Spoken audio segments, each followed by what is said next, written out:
మనకు రేపు మంగళవారంతో కూడి ఏంటంటే గనక చంద్రగ్రహణం ఏర్పడుతుంది. అలానే కాకుండా హోలీ పౌర్ణమి కూడా ఉంది. గ్రహణం ఎఫెక్ట్ మీ ఇంటి మీద పడకుండా ఉండాలన్నా, గ్రహణ విషకిరణాలు మీ ఇంటిని తాకకుండా ఉండాలన్నా సరేనండి, ఖచ్చితంగా ఇదేంటంటే గనక మీ ఇంటి గుమ్మానికి కట్టుకోండి. ఇది కట్టడం వల్ల మంచి జరుగుతుంది. ఇంటి పరంగా ఉండే అనేక రకాల సమస్యల నుంచి, ఇబ్బందుల నుంచి, బాధల నుంచి మీరు బయటపడే అవకాశం అయితే ఉంటుందన్నమాట. దీనికి అంత పవర్ ఉంటుందని చెప్పొచ్చు.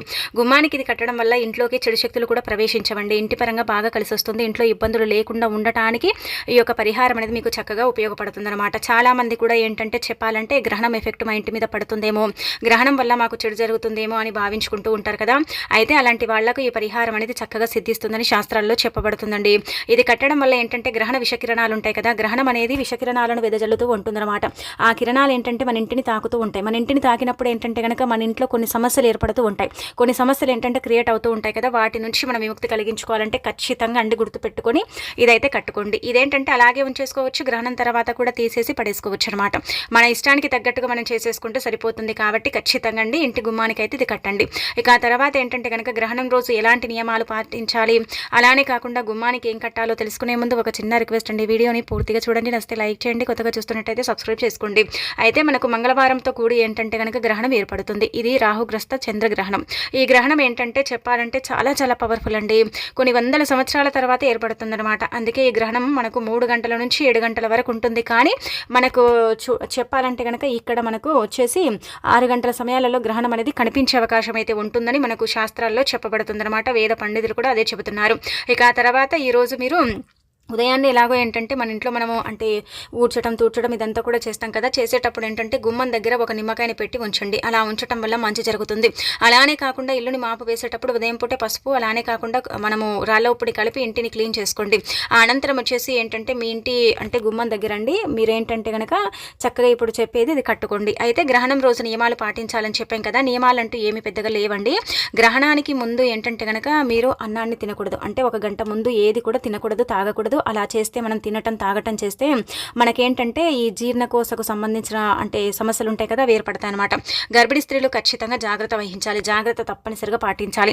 ఆ తర్వాత ఏంటంటే కనుక గ్రహణాన్ని నేరుగా చూడకూడదు. ముఖ్యంగా సింహరాశి వారైతే గ్రహణాన్ని చూడకూడదు, నిషేధం. ఎందుకంటే కనుక గ్రహణం సింహరాశిపై తీవ్రమైన ప్రభావాన్ని చూపుతుంది. కాబట్టి గ్రహణం అనేది సింహరాశి వారు చూడకపోవటమే బెటరు.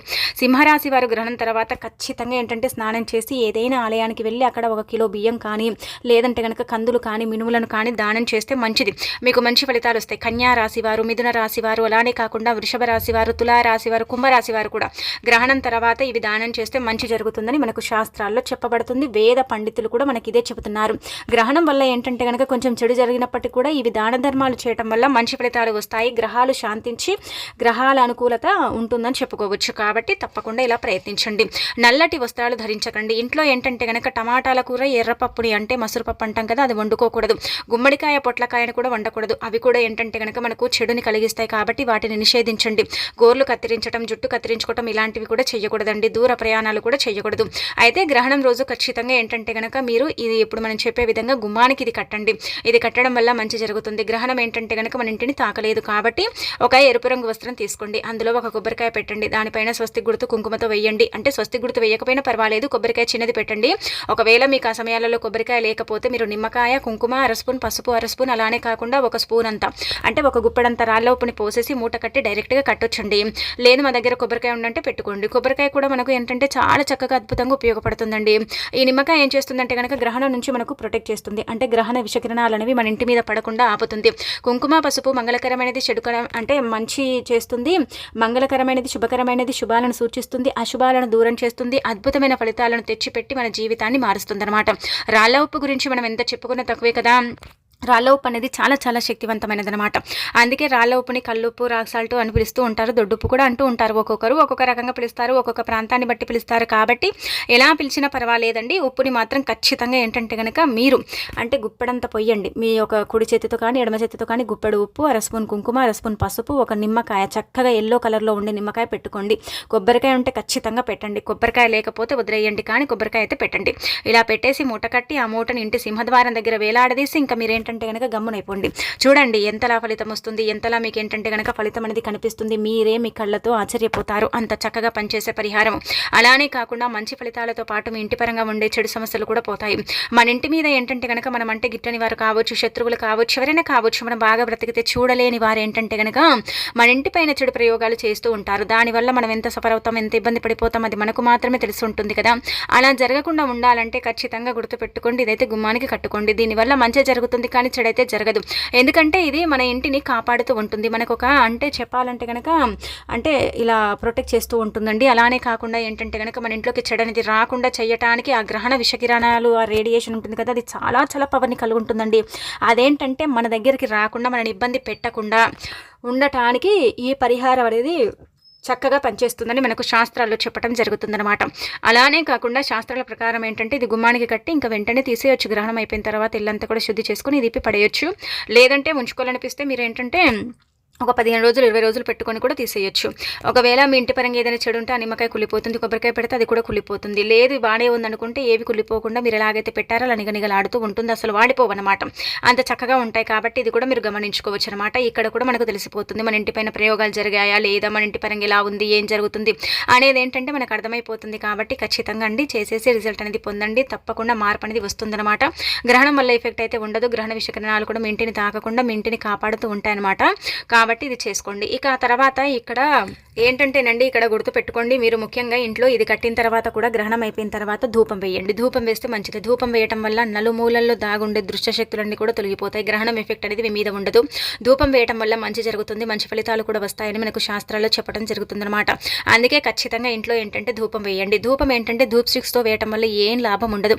ఎందుకంటే గ్రహణం ఎఫెక్ట్ అనేది ఎంతలా ఉంటుందో మనందరికీ తెలిసిందే కదా. అందుకే మీరు ధూప్ స్టిక్లు వెలిగించి ధూపాలు వేయకండి. దానివల్ల అయితే ఏం జరగదండి, అంతా చెడు జరుగుతుంది. కాబట్టి మీరు ఏంటంటే కనుక నిప్పులు అంటే మనకు బొగ్గు ఉంటుంది కదా, అవి ఏంటంటే కనుక చక్క అగ్గిని రాజేసి ఇంకా తర్వాత ఏంటంటే ఆ నిప్పుల మీద మీరు ఇలా చక్కగా సాంబ్రాణితో కూడా ధూపం వేయొచ్చు. లేదంటే కనుక మనకు వేపాకులు ఉంటాయి కదండి, వేపాకులు ఒక రకంగా చెప్పాలంటే యాంటీబయాటిక్గా పనిచేస్తాయి, చాలా మంచి రిజల్ట్ని తెచ్చిపెడతాయి. ఎండిపోయిన వేపాకులు ఉంటాయి కదా, వాటిని ఏంటంటే నిప్పుల్లో వేసేయండి. అంటే ఒక 7-8 తెచ్చుకోండి వేపాకులు. అలానే కాకుండా ఏంటంటే మీరు చక్కగా అంటే మనకు వెలుగుతూ ఉంటాయి కదండి బొగ్గులు, చక్కగా ఏంటంటే కనుక ఇలా రెడ్ కలర్గా మారుతూ ఉంటాయి. నిప్పు అనేది అగ్గి రాజేసిన తర్వాత ఇలా నిప్పులు అయిపోయిన తర్వాత మీరేంటంటే కనుక వేపాకు అలానే కాకుండా సాంబ్రాణి కొంచెం అంత కర్పూరం పొడి వేసేసి ఇంట్లో అంతా కూడా ధూపం వేయండి. మీ ఇల్లు ఏంటంటే కనుక గ్రహణం తర్వాత ఈ ధూపం వేసిన తర్వాత ఎంతలా అంటే మీకు అనుకూలిస్తుందంటే కనుక మీరు ఎక్స్పెక్ట్ చేయలేరండి, అంతలా మీకు అనుకూలిస్తుందన్నమాట. అంత మంచి ఫలితాన్ని తెచ్చిపెడుతుందని చెప్పొచ్చు. కాబట్టి ఖచ్చితంగా ఏంటంటే ఇంట్లో ధూపం అనేది వేసుకోండి. ఇంట్లో ధూపం వేయటం వల్ల మంచి జరుగుతుంది, మంచి ఫలితాలు వస్తాయి. గుగ్గిలంతో కూడా ధూపం వేయొచ్చు. అలానే కాకుండా సాంబ్రాణి ధూపం కూడా వేసుకోవచ్చు. నార్మల్గా ఏంటంటే కనుక మీరు ధూపంలో ఇలా కర్పూరం పొడిని కలుపుకోవచ్చు, మిరియాలను కూడా దంచి వేయొచ్చు, 2 లవంగాలు 2 యాలకులను కూడా కచ్చా పచ్చగా దంచి వేయొచ్చు. వీటి వల్ల ఏంటంటే కనుక లాభమే చేకూరుతుందండి, నష్టం చేయకూడదనమాట. మేమేం చెయ్యమండి అనుకుంటే నార్మల్గా మీరండి ధూపం అయితే ఇలా ఏంటంటే ధూప్ స్టిక్లతో వేయకుండా అంటే నిప్పులను రాజేసి చక్కగా సాంబ్రాణితో ధూపం వేసుకోండి.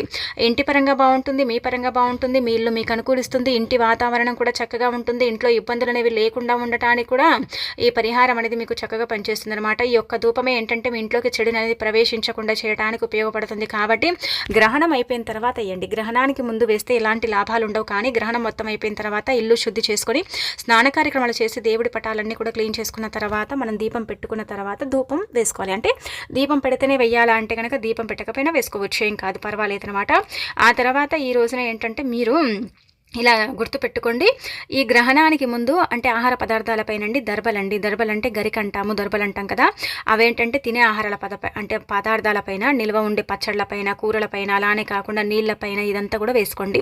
గ్రహణం సమయంలో ఏంటంటే గర్భిణీ స్త్రీలు స్విచ్లు వేయటం కానీ, కొయ్యటం కానీ, తరగటం కానీ, తినటం కానీ ఇలాంటివి చేయకూడదు. పుట్టబోయే పిల్లలకి ఏంటంటే కనుక ముర్రొస్తుందంటూ ఉంటారు, అంటే చాలా వరకు కూడా ఇబ్బందికరంగా ఉంటుందండి. కాబట్టి ఎందుకు కోరి మనం కష్టాలు తెచ్చుకునేది, అందుకే మన పెద్దవారు చెప్పిన విధంగా అయితే గ్రహణం సమయంలో ఏంటంటే కనుక నిటారుగా పడుకొని ఉండిపోవాలి. చాలా మంది చెప్తారు కూర్చొని ఉండండి అని, కానీ కూర్చొని ఉండకూడదు. మన పెద్దవారు కూడా ఇదే చెప్తారు, ఇలా సరే ఏంటంటే కనుక స్ట్రేట్గా పడుకోవాలి, నిటారుగా ఏంటంటే కనుక ఇలా అంటే స్ట్రేట్గా పడుకోవాలని చెబుతూ ఉంటారు. అటు ఇటు తిరిగి కూడా పడుకోకూడదని చెబుతూ ఉంటారు. కాబట్టి మీరు గ్రహణం సమయంలో అటు ఇటు తిరగకుండా, అటు ఇటు కదలకుండా చక్కగా ఏంటంటే కనుక ఒకే దగ్గర పడుకోవటం, అలానే కాకుండా ఏంటంటే కనుక ఏ పనులు చేయకుండా మీరు విశ్రాంతి తీసుకోవటం, ఏది కూడా ఆలోచించకుండా ఉంటే మీకు పుట్టబోయే పిల్లల మీద ప్రభావం అనేది ఉండదని మనకు వేద పండితులు కూడా చెప్తున్నారు. కాబట్టి తప్పక ఆచరించండి.